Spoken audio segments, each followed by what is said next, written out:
Hey, good morning, everyone. Michael Fanning. This is Warm Up 392.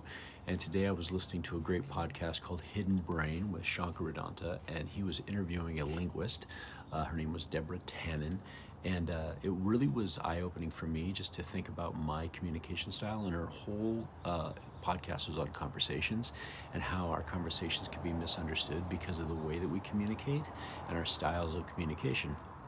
And so there's a couple ones that I dug out of here that I thought were interesting. The first one was thinking about how we communicate. Do we communicate from the outside in or from the inside out? And so she gives a story of direct communication versus what's called indirect communication. And I think about my world, I think sometimes I'm a more indirect communicator, which gives me a lot of insight as to sometimes why I have difficulty sometimes with conversations. So there's a couple, they're on a road trip, she tells a story, and the woman says to the husband, "Hey, are you thirsty?" And he replies, "No, I'm not thirsty." And then later he finds out that she was upset about that conversation, and she was upset about that conversation because what she really wanted to have happen was for him to say, "I don't know, are you thirsty? Should we stop?" And then she would have said, "Well, I don't know. Do you think we should stop?" And then they would have a whole conversation about it. It's because she communicated with him in an indirect style, and he communicated with her in a direct style. She asked the question, "Are you thirsty?" He said, "No." And so if you think about it, direct communicators, right? Direct communicators, what they do is they start on the inside and work their way out. And indirect communicators start on the outside and work their way in.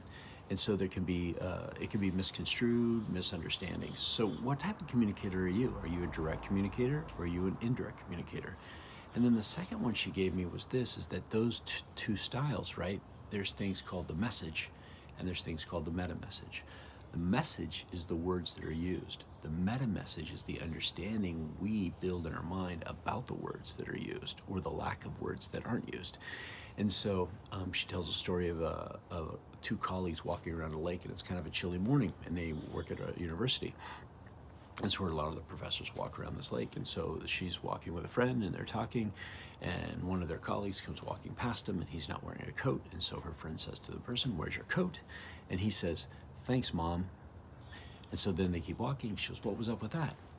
Right? And so message, meta message. The message was, "Where's your coat?" What was the meta message? The meta message for him was she's trying to be a mother figure, and it's a way of her showing her, her dominance over him, telling him what he should do, and then her meta message was simply, "Oh, it just seemed cold. I just wondered where his coat was," right? So think about those types of things and how they work in your world with conversations. And I would listen to the podcast. I'll put a link to the podcast. It's Hidden Brain. It's with Deborah Tannen. She's a linguist. And I want you just to listen. In fact, if you ever, and this is dating myself, but if any of you were ever, if you love the show Tool Time, if you remember Tim the Tool Man, Tim Allen, right? When he would have a situation at home or with his family, remember he would go out to the fence and he would talk to the guy where you'd only see the guy from here up. His name was Wilson. Well, a lot of that conversation that happened there came from books that Deborah Tannen wrote about how we can communicate better. So something to think about. Watch the TED Talk. The Hidden Brain podcast. It's really, really good. All right, everybody. Hey, make it a great day. Be awesome and help somebody. Talk to you later.